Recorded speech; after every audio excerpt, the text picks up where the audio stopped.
Welcome back to All the Cars I've Loved Before, your authoritative podcast on automotive nostalgia, where our guests are unique. Each auto has an era, and every car tells a story. So you know it's time to plug in, get a little grease under the nails, slip on the favorite car-themed t-shirt, hat, or jacket.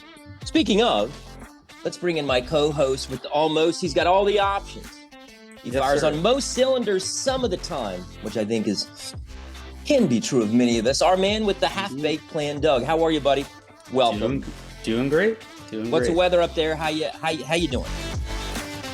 Doing well. Weather's over the weekend it got to the 80s, but 80s. Nice. Yeah. 80s heat wave. Yeah. Today, like high 60s. Well, let me ask, over the weekend, was the weather good weather for test driving an old car? Not an old car. That's for our guest today, but right. An older car. It was reasonable. I would say walking up to that area in DC to visit it reminded me of our walks in San Francisco, where, my God, it was just up crazy hills. But it's the Trinidad neighborhood in DC, which I had never been to, near Gallaudet University. Lovely place, Gallaudet. Yeah, indeed. So since you brought it up, I did test drive the second one I've driven, but this one was a 1992 Suzuki Cappuccino. And wasn't as nice as in the pictures, unfortunately. But just like online dating, finding cars, the pictures are seldom representational. Yeah. So you've driven how many of these? 2. Okay. And I don't think I'll be driving anymore for a while. I think I'm going to change my focus back to my 9300ZX and get that painted. Hopefully our friend Matt is going to paint it. And how many cars have you bought this week? 0. Is it still at 0? Okay. Is it going to be a struggle to keep it there, you think? Nah. Yeah. Okay. So on the cappuccinos, the first one was nice. Second, not so nice. They were priced about the same.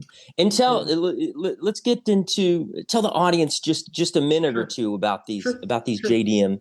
Yeah, so it falls into what the Japanese call a K-class, KEI, which was a car limited in size, weight, horsepower, limited to about 63 horsepower, 64, and engine displacement about 660 cc's, so under 1 liter, right. Under smaller than, and I think they're all 3-cylinder, smaller than your Geo Metro that you had, which was a whole 1 liter. But this muscle Suzuki car, had comparatively a turbo. A muscle car, yes. Yeah, Suzuki had a turbo. They all do. Suzuki Cappuccinos. This one had an aftermarket turbo. It was noticeably more powerful than the other one. Oh yeah, you drove a non-turbo. No, they're all turbos, but just stock versus aftermarket turbo. Oh, okay. And the car weighs nothing. And they're itty bitty. Just to add, it's a coupe, it's a convertible, it's a T-top, it's a targa top. It does all those different things. So it's a really neat car. It's like a mini Miata. Okay, but we're just going to we're going to let those pass to the next person out there. So, hey, if you're interested, I'm sure they are available. There's a huge thing with the Japanese K car culture in this country, or any JDM cars. They say Japanese domestic market car. So the Suzuki Kara, the AutoZom, all of these with the very sharp looking little cars. Honda Beat. Oh yeah, that was another one. There's one for sale at the interesting lot down the road from me. They cannot get rid of it. So I don't know. I think he's asking a little much, but yeah, fun cars, small cars. Well, thank you for the update.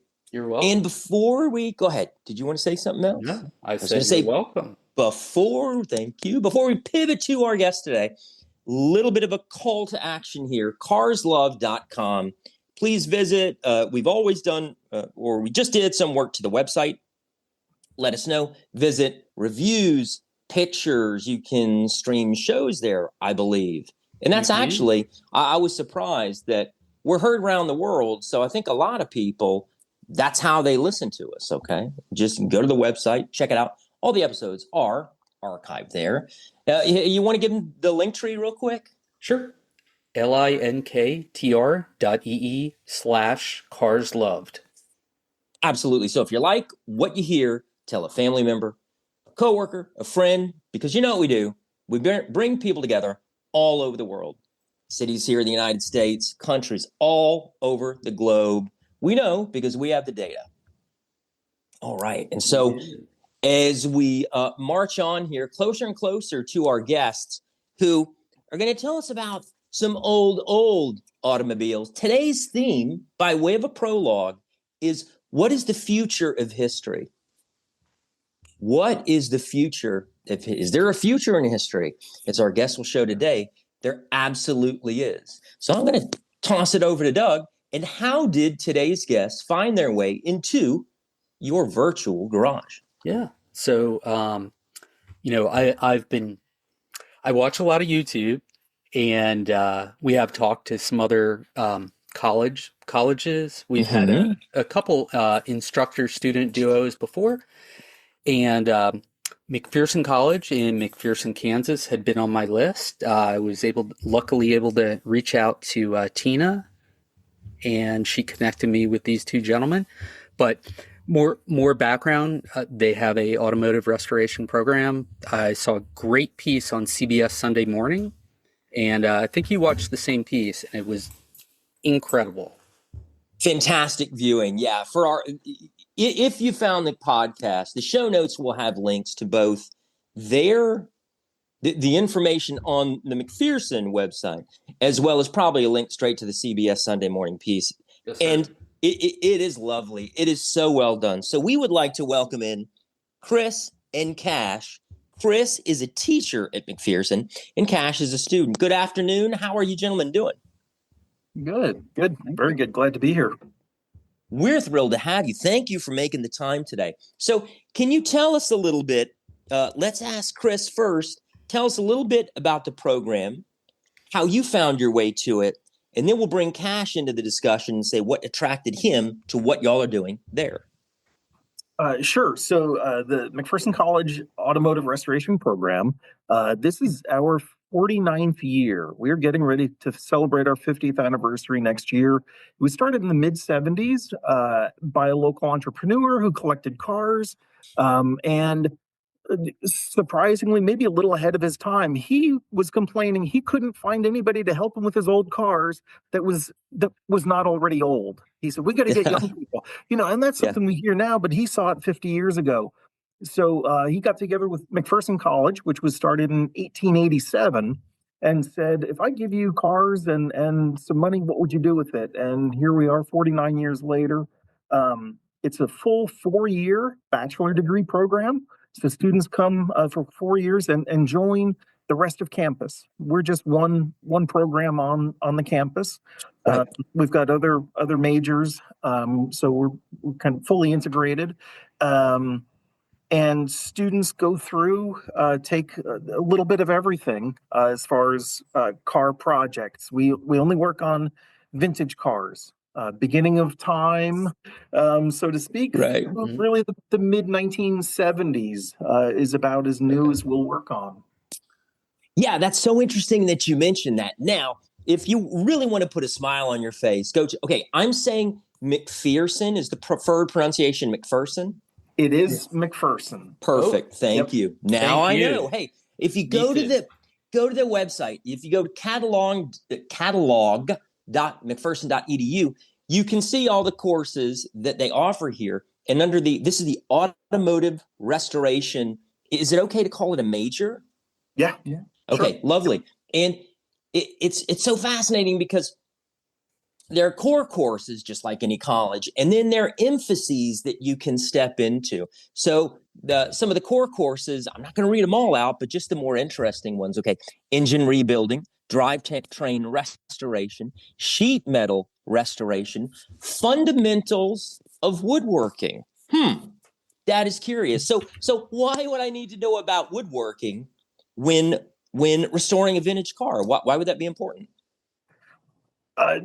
Believe it or not, most cars built before the mid 1930s were what we call composite construction in the bodies, kind of a wood framework or wood skeleton with either sheet metal, steel or aluminum on the outside. Some were vinyl, some were leather, but many before the mid 1930s were had wood in the bodies, if not constructed completely of wood. That is so amazing to think about. So let's pivot to Cash. Cash, how did you first learn about this program, and what attracted you to it? Okay, so similar to Doug, I went down the YouTube rabbit hole and found it that way. And It happens, yeah. the same thing. Yeah. So I remember the night it happened. So I grew up on a ranch in Northeast Colorado, farming family, ranching family, cattle, alfalfa, all of it. And so I was sitting at dinner one night going down YouTube, and I found Tom Cotter's Barn Find Hunter video where he donated a car to the college. And I remember looking at my mom, and I was like, well, scratch that. I think I'm going to go to college to restore cars. And she looked at me and goes, you're crazy. We're not doing that. So I convinced her my senior year of high school to come down here with me. We toured the college, absolutely fell in love. When I met everyone here, saw the place, I knew that there was no other place for me. And like I said, I grew up fixing old vehicles on the farm. Like we had a 53 Ford, that was our water truck. So that's how I kind of knew about this old stuff. And like I said, Mom and I toured it, loved it. I was only 7 hours away from home. And then here I am today, junior in the program. Junior. Nice. Fantastic. And before we toss it over to Doug here so that he can step us back into the past and walk through them, I was going to ask, where do you find these cars? And before you answer, this is why we say the theme of this show is what is the future of history? Because as we move forward in time, first off, more and more cars are going to become older. We do a better job at taking care of things, but you're going to take this just really unique knowledge and be able to go out and do this kind of unique niche thing in the field. But where do these cars come from originally? Where do you find these? And I'll just offer this to either of our guests. So I at the college here, all of the projects we work on have been donated to us. I see. We're in a really fortunate position that the college owns the vehicles. So if it doesn't get done this semester, that's okay. We'll finish next semester. There's no customer waiting for their car back. Which is, and as the program's gotten to be better known, we've been really fortunate to get some great donations to have students work on. And having said that, it also sort of limits us. I mean, we have certain cars that we'll be out looking for, but we've gotten some great projects and great cars donated to us that we work on. So they just come in from here and there. Yeah, it could take years to finish a car, right? So once it comes to you, if it's been weathered or rodents have been in it, and you really have to pull it apart, I would think that happens with a lot of these. You're talking upholstery. It has to be pulled apart. Any springs in the upholstery, the chassis, the wood, all that kind of stuff. So you really have to start from you mentioned donations. So could I ask, are there any celebrities, let's say, any former talk show celebrities that have had anything to do with your story? Certainly Jay Leno, probably the most notable. He's been a supporter for a long time, and we're certainly grateful for his support over the years. Lovely. And as was mentioned in the CBS Sunday Morning piece, as I kind of ramp down here, let's talk about a 1953 Mercedes and how that really helped the program just over the past 2 years gain national visibility and prominence.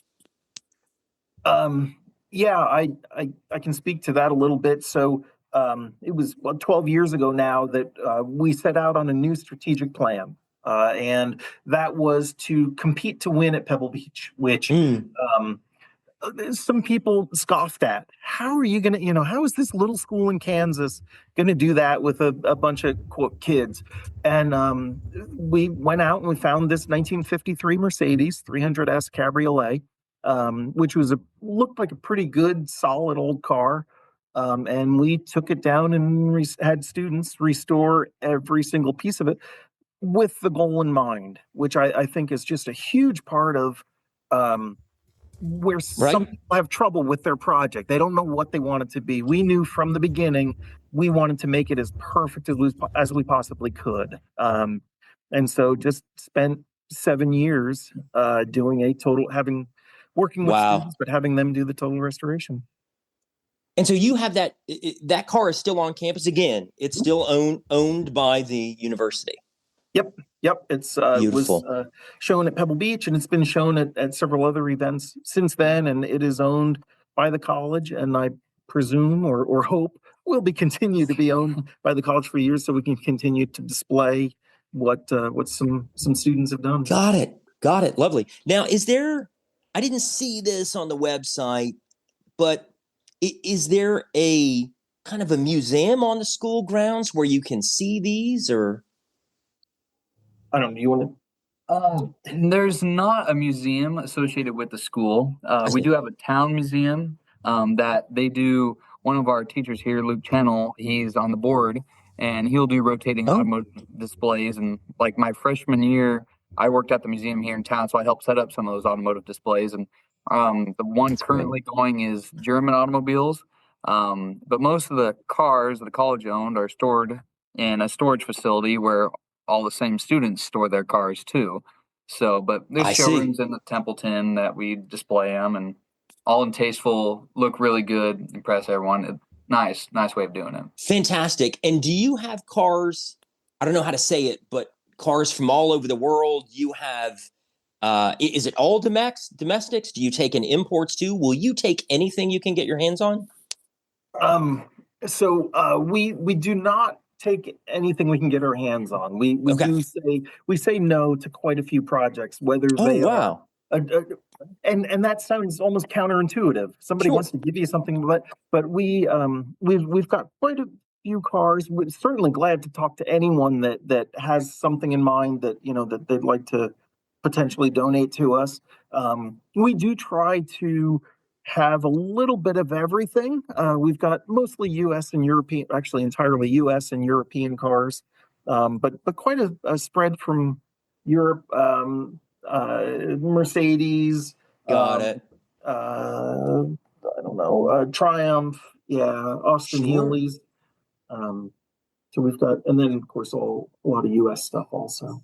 Lovely. Got it. Thank you. All right. Well, here's the time. I just, here's the time of the program where I sort of toss it over to Doug, who likes to go 88 miles an hour and flame back to the future, so to speak. So let's go back in time, Doug. Yeah. And let's chat with these gentlemen about what they have, what got them started, so to speak. Yeah. So, it's interesting to hear Cash talk about growing up on a farm. We've had several people grew up on a farm, and people I've known personally, and you have to fix everything, right? And their first cars were tractors. Yeah. Yep.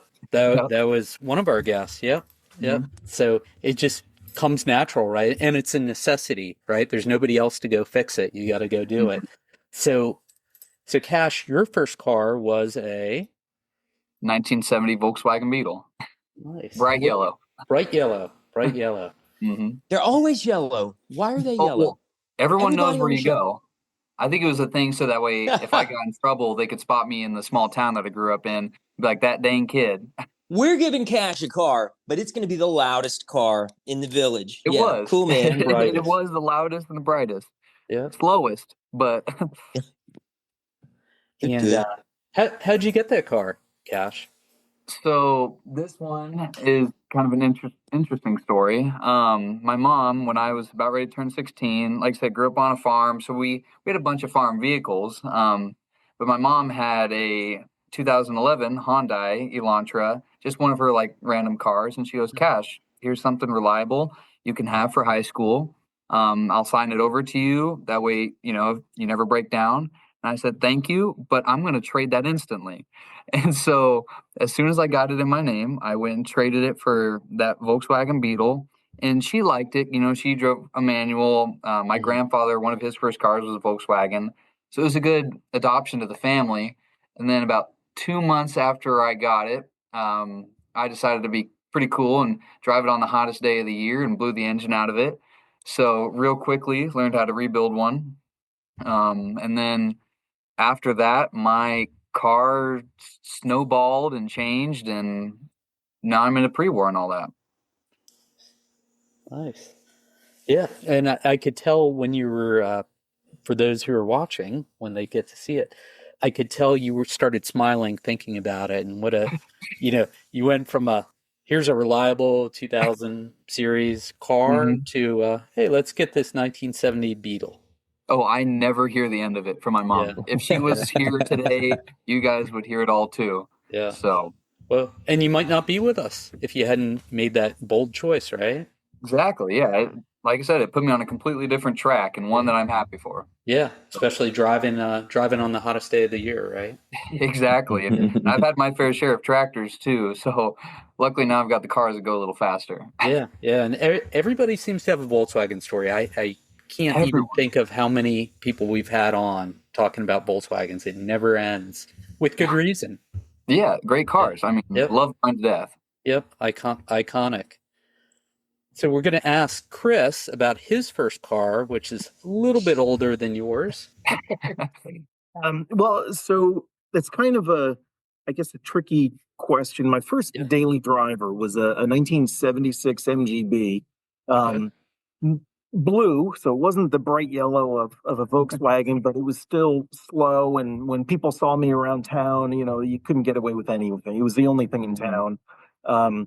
But the same time I got that to be my, quote, practical daily driver, I started restoring a 1914 Model T, both about 15 years old. The Model T took me a couple of years to restore, and a lot of fun, and still have it, still drive it. Awesome. I'm glad cars can't talk, because the story that poor old car would have would fill a segment. But well, and that's part of our podcast. We think every car tells a story, so even just what you can tell us. So that Model T, that's, I guess, sort of it is an unusual choice for a first car. I didn't grow up on a farm. I was really lucky to grow up around early collector cars. I'm the third generation of my family to be interested in pre-1916 or brass era cars. It was always a hobby for us. My father got his first Model T when he was 12 or 13 years old. And so our growing up, even I think starting at 5 years old, our family vacation was a horseless carriage or a brass era car tour somewhere with a group of friends that we only got to see once a year because they lived in other parts of the country or even Canada. And we got together once a year and toured for a week in some area. And so actually I was told that the first tour we went on, I was 5 years old. I've got a younger brother. He's 3.5 years younger. We couldn't go the year before because he was still in diapers. And my parents decided they did not want to be changing diapers while driving around in a Model T. So we waited until he was 2 and I was 5, and then off we went. So when I got to be 15, I had been driving my father's cars and my parents' cars, Model Ts and other early stuff for years. And so I'd like to get one of my own, and having no money, that kind of made it easy. My father said, we have some pieces and we're active in the local car clubs. I bet other people, when they hear a 15-year-old wants to put a Model T together, they'll give some pieces. And so absolutely, here we are. Yeah. And fast forward many years later, and not that many. Well, it's been many years. A few decades. And and so how far did your family travel in the Model T to go to on these vacations? Just curious. I was so curious about that. Yeah. So usually we would trailer them. You pick up truck and trailer. And I grew up in New Jersey, just outside New York City, but we had a group that toured in Ontario, Canada, and every 2 or 3 years we'd go up there. Now, being in Kansas sort of makes it easier to travel to, well, easier but more difficult to travel to both coasts. So we've toured all different areas. But when I was 17 or 18, had the Model T finished, and that year our group was going to tour in Rhode Island. New York to Rhode Island is only 3 or 4 hours by car, but by Model T it's a lot longer. Being 17, I didn't have a pickup truck or a trailer. My parents were using theirs, so a couple of us got together and said, well, let's just drive, So we jumped in the Model Ts and left a day earlier than everyone else, but drove up there, did a 5-day tour in and around Rhode Island, and then drove home and spent 9 days driving the Model T. Dumb question. How fast would you go in it? I'm not asking top speed, but what's a reasonable speed if you're going to go, for a few hours in one of those cars? Usually in a Model T, I usually say 35 or 40 miles an hour. Wow. Okay. If you're driving a stock Model T, I mean, there's all sorts of period performance modifications, but if you're driving a stock one and you drive 35 or 40 miles an hour, you're not hurting it. It will just go forever. Yeah. Interesting. And would you do anything to the suspension to handle potholes of the modern era? Because you can be going very flat road and out of nowhere, especially up there where you would get, the freeze thaw cycle would just tear up the roads and you get a pothole out of nowhere. Would you modify the suspension? No, you just kind of deal with it and pay extra attention to the road. Some people do modify them. I have not. I feel like driving a car like that, and I think Cash will agree, makes you a better driver. You just learn to anticipate everything and watch for potholes. And really, if you think about how bad the roads were 100 years ago or 110 years ago. If there were roads at all. If there were roads. So even the occasional pothole today is better than anything they had, anything they had 100 or 110 years ago. Good point. They were made for it. Fantastic. Okay, Doug, I'm done interrupting. You guys are just too interesting. I'll be quiet. Well, here's a little fact, and it's I've seen it a few times. It's in the Smithsonian American History Museum in DC, not far from me. So the first car to travel, you got me thinking, Chris, the first car to travel across the U.S. was a 1903 Winton, Vermont. Mm-hmm. And it was driven by a doctor, and I had never heard of Winton, and he brought his dog with him. And it was the first car in 1903. So not only was it a 1903, but in 1903, he made it happen. Yeah, if it's a fascinating story. It is, 1903. So Winton's, not to. No, I figured you might have one lying around somewhere in the shop or in the sheds. No, but Winton's, they were built in Cleveland, Ohio, from the late 1800s into the 1920s. So in business about 25 years. And in 1903, really a pretty high-end U.S. built car. And I believe it was a bar bet of all things in San Francisco. And the doctor, Horatio Jackson, he said, yeah, I'll take that bet and drive from San Francisco to the East Coast and eventually to his home in Vermont. Yeah. And the trip cost him, I believe, thousands of dollars, but he won that $50 bet. Yeah, he did. In the process, gets credit for first transcontinental drive. Yeah. So there were dozens of car companies 100, 10, 15, 20 years ago. There were. Now we've got what? Half a dozen, depending upon how you count. So did the Depression really do them in? Was there? I know that they were just kind of bought up by rival companies. Is that largely what? Because I know you can get a small plug here. You can get one of the lines of emphasis in this major is auto restoration history, where you can learn about all this stuff, teach it, talk about it, write about it. Yeah. So I feel like I can come in because that is my emphasis. I was going to ask you. Perfect. That's perfect. Earlier, you talked about history as a future. Well, so back in high school, I was going to either become ag sales or a history teacher. That's when I found out about McPherson and their emphasis. Well, they had a history one. So I was like, all right, perfect. So I came here. For our history department, it was so interesting now that I'm actually minoring in it too. But we have classes such as history of the automobile, history of automotive design, things like that. So you learn all of it. And like I said, when I came to college, I was mainly interested in 50s cars, something like that. But then I had a couple pre-war automobiles. But now, and talking about how you said about the Great Depression, my whole life emphasis and what my career is going to be into is orphan cars that are no longer in business. They're companies. So now I own two of them, Marmon and a Franklin, who are lost to the Depression.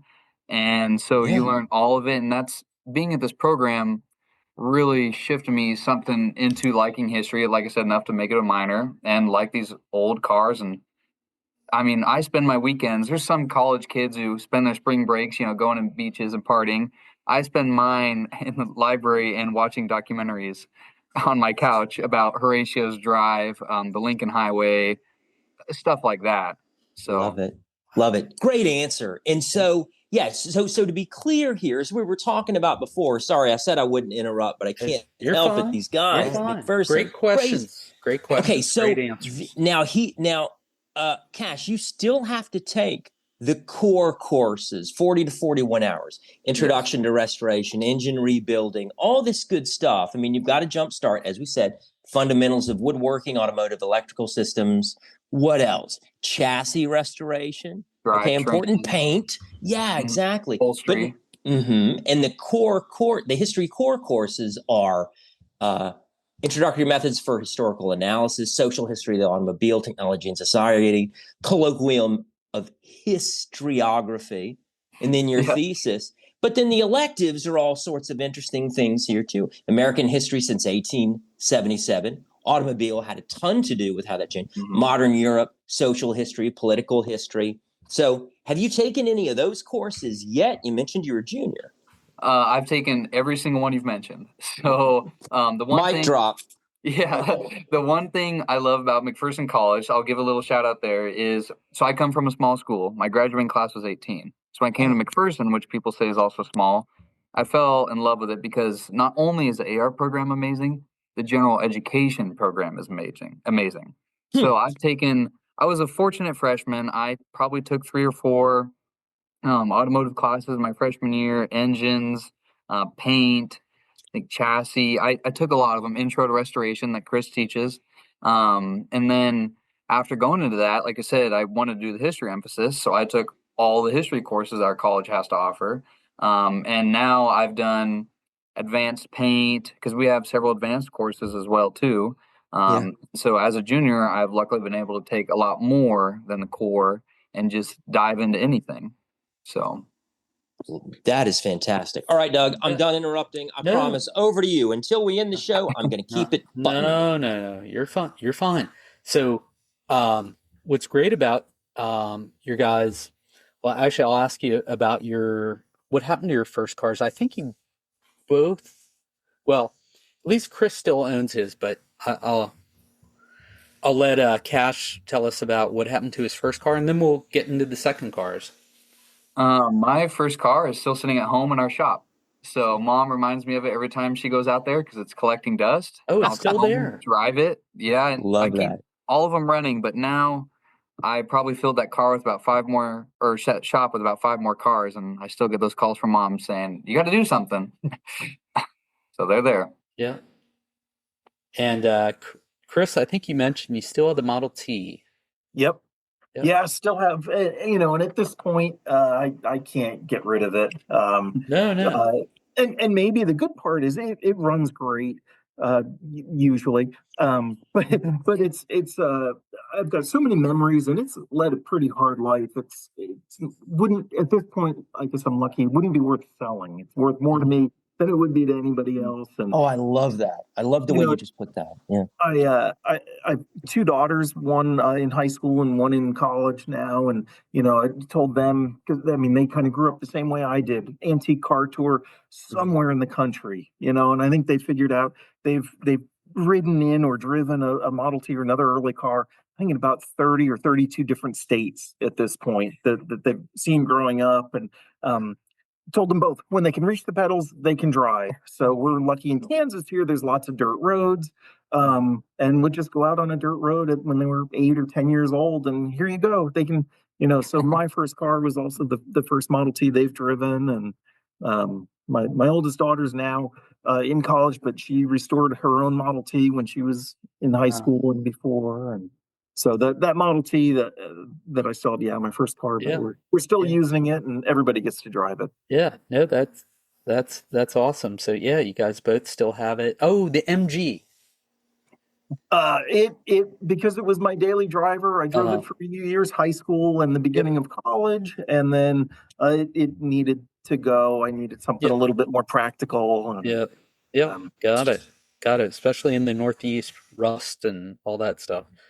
Yeah, and you both, maybe a coincidence, but your second cars were both Ford Mustangs. Purely coincidence. Yep. Mm-hmm. So Cash, tell us about your Mustang. What led to it? Obviously, you didn't sell the first car. No. So I kind of acquired two cars about the same time, but the Mustang was about a day before the other one, so I put it. It was a 95, so an SN95. It was red 5-speed with convertible top. So just what a high schooler needed, to get in trouble.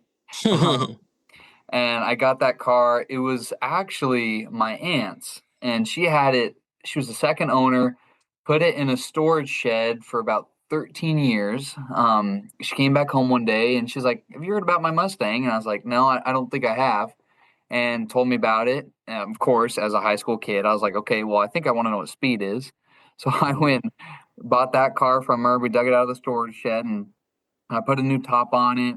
It only had 40 to 50,000 miles on it. And it performed really well for me. I had it for several years. And then the actually way I acquired it is a funny story. And I tell people all the time. Growing up on a ranch, I grew up doing team roping, showing horses at the county fair. And so to buy that car, I actually sold a horse. So I tell people I sold a Mustang to buy a Mustang. Nice. I love that. That's my catchphrase. That is a first. And that's a terrible Christian. No, that will be the title of his autobiography. It must be. Yes. Yeah. No, Christian, your middle son has a 94 Mustang. That's his first car. Convertible. Correct? 04. No, 04. Yeah, 40th anniversary. So sorry. Yeah. Close. He thinks he is way cooler than I ever was. Facts. Yep. Yes. Yeah. And so Chris, your first car, or your second car, pardon me, or third, depending on how you look at it, was also a Mustang. Tell us about it. It was kind of, I guess, nondescript. It was a 1984 Mustang with the 5-liter engine. A lot of fun. Similar to Cash, I was in college when I got it, not what a college student needed. I'm glad I didn't get into any more trouble with it than I did. Had it for a couple of years. It was just my daily driver. And actually, when I came out here to Kansas as a student, I needed something a little more practical. And so the Mustang went, and that was the end of the Mustang. Yeah. Yeah, and just looping back to Cash, what was the big difference that you remember besides convertible between the Volkswagen and the Mustang?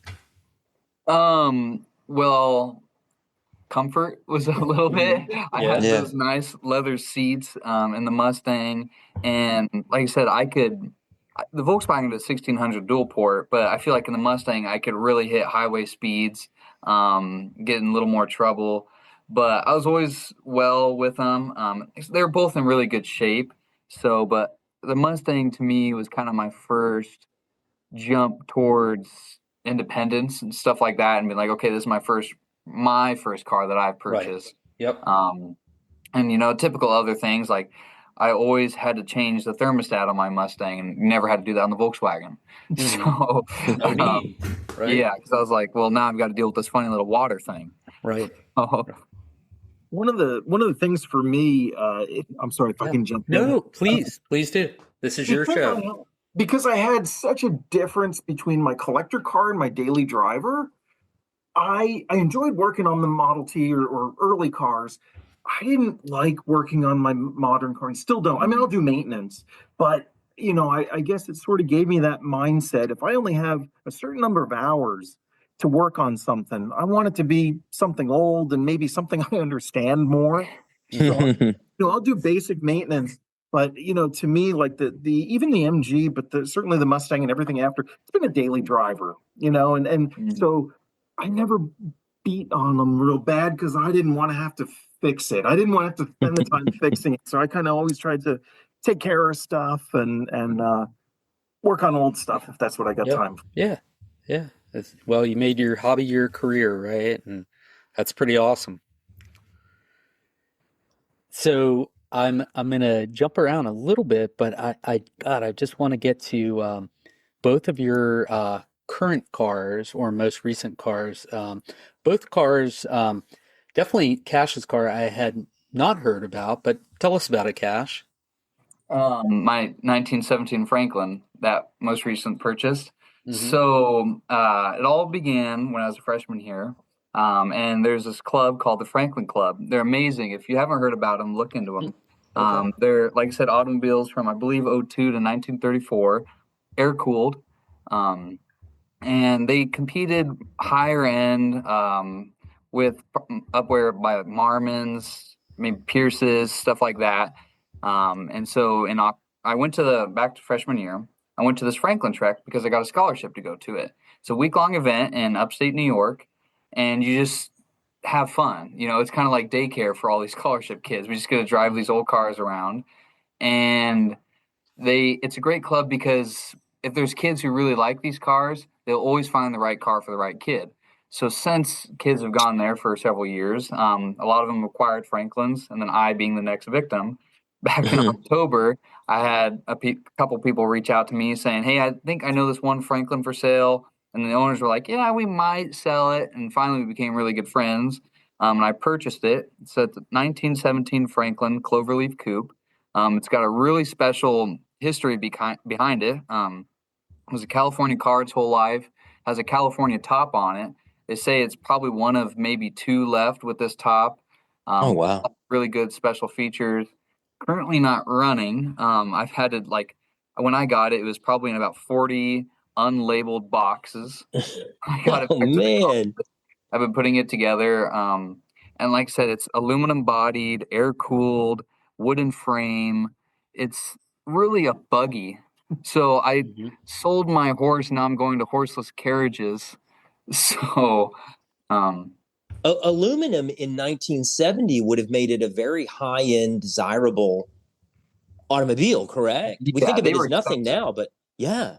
It's a luxury car of its day. And it's every time I look at it and work on it, I have it sitting next to my Marmon. But you look at this Franklin from 11 years earlier, and it was a high-end car. It's comfort. It's got everything. I mean, it's got 25 horsepower, so I'm not bragging about that, but that's why I'm bragging about all the other features it's got. And speed's not my thing. So these cars are amazing vehicles to be around. I'm honored to be its next caretaker. Yeah. Do you I meant to ask this a few minutes ago about the Model Ts and Model As, but how far back history, Chris, you kind of brought it up, but how many owners can you trace back on some of these cars? Oh, wow. Great question. Have you been able to do that, or has it been this car has had 12 owners? Like provenance of the car, like a piece of art almost. I'd say, yeah, that's my favorite thing about it. So that's why I chose the history. Yeah. And we do classes here that Chris teaches, and he shows us kind of how to research your cars, going through newspapers, stuff like this. And my Franklin, it's always had a neat history. Like I said, the first owner was a rich alfalfa farmer from California. He actually ran away during 1917, lied about his age, bought this car, and then went and fought in World War One. And then after that, went to a school teacher in Los Angeles, and then another couple in Los Angeles, and then to me. But like some of my other cars have different stories. I've got a 26 Model T that was sold brand new from my family's Ford dealership. And I actually wrote letters to all the previous owners and bought that car back. So it just depends on what the car is. And Right. so sometimes it's hard, I will say. Yeah. It's very hard. But Chris is kind of a professional in that, so I can hand it to him. He knows. For me, so that first Model T I have, there is no history. I started with an engine block that I know where it came from, but it was just a block, and it was just when I gathered pieces and put it together. Actually, I shouldn't say that. It's a pickup truck, and the pickup bed came off of my father's 1910 Model T touring car. Wow. Which he still owns. And we know that his car was sold new in New York State, and my father has all the original paper registrations. It was a touring car until 1917, when it was a 10-year-old car. And then on the registrations, it was they owned a farm, so then it was converted to a pickup truck. Right. When he got the car about 1980, it was still a pickup truck, so we took that bed off, and he built the touring car. But anyway, that's kind of where that one came from. I have another Model T 1910 touring car similar to my father's that Ford still has the original build sheets on some early cars. So I know it was sold new to Maine. I know what dealership it went through. And it then appears, I've got a photo, actually a magazine article from 1937 that this 1910 Ford was being used in an antique car event in 1937. So it was already a collector antique car in the 1930s. And I know what's happened since then. Wow. Then, it kind of goes on, but no, that's amazing. And you mentioned one of your daughters has a Model T as well, right? Mm-hmm. Yep. And it similarly, like to mine, it was just pieces.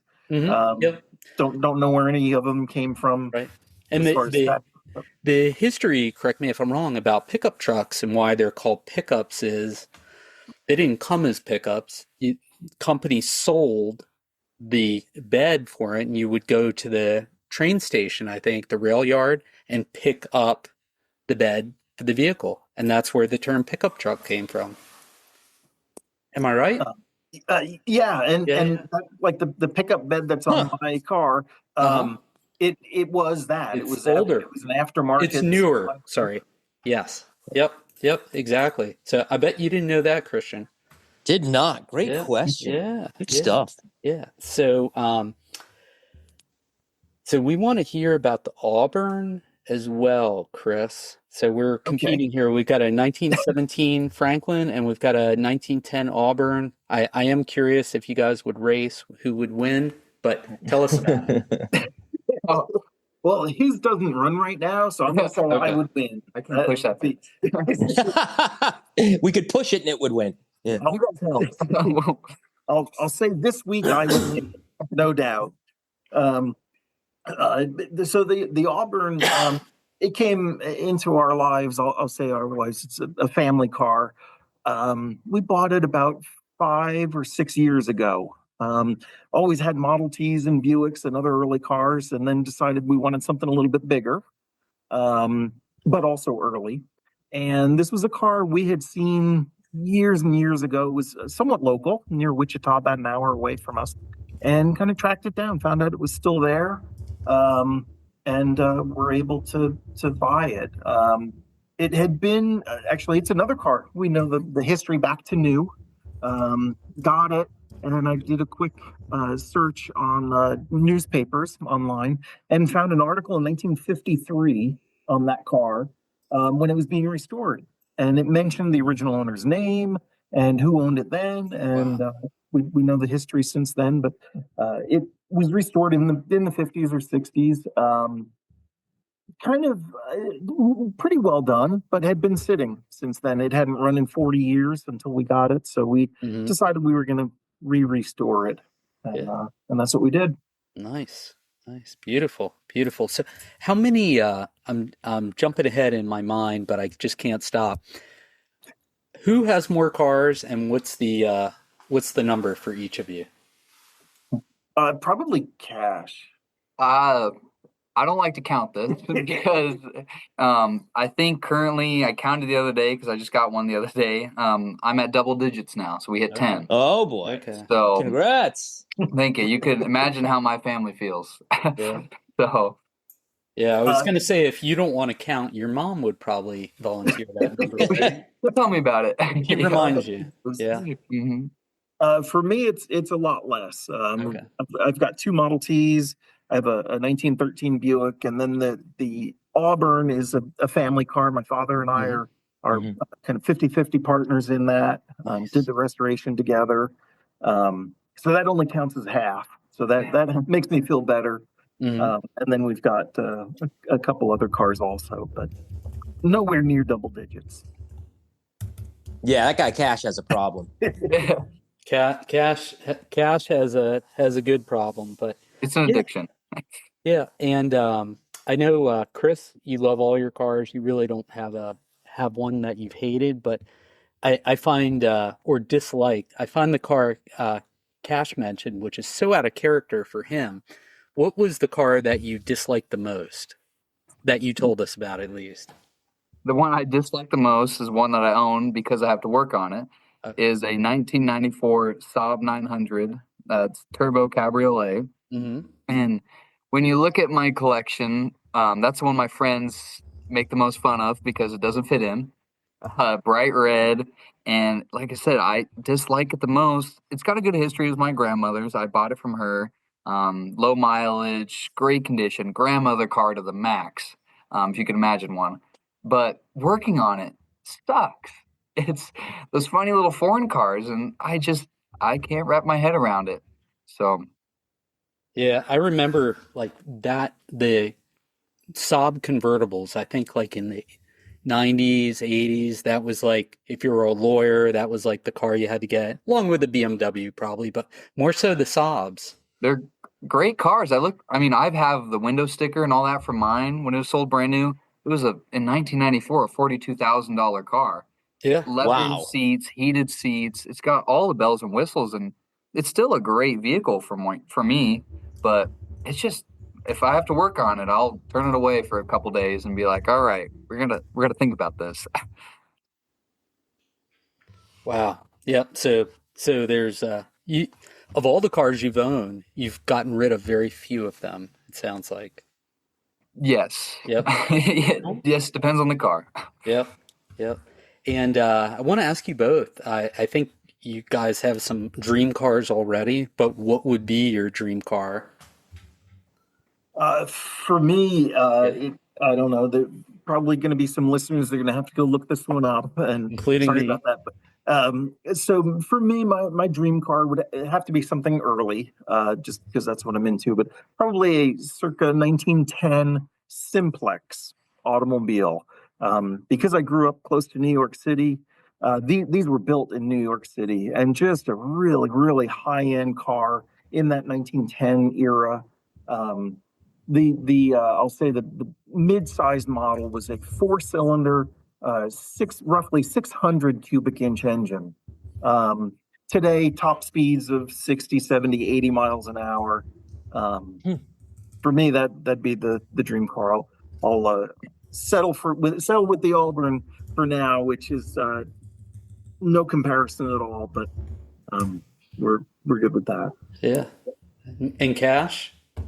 For mine, I like to shoot really high, and what takes up the most amount of garage space. I'm really interested in the early vehicles pre-World War II, and higher end stuff, orphan cars, of course. So I would love to just settle for a Duesenberg Model J. Probably a Phaeton. I like the Model A's, because they're really impressive. They're not cars; they're pieces of engineering. That's just beautiful. And the Duesenberg line has always been amazing. And so that's the one car that I've been to a lot of shows and I see them there. If I just see one driving down the street or collections I've worked in, a Duesenberg will always draw my attention to it and blow me away. They're striking looking. Yeah. Yeah.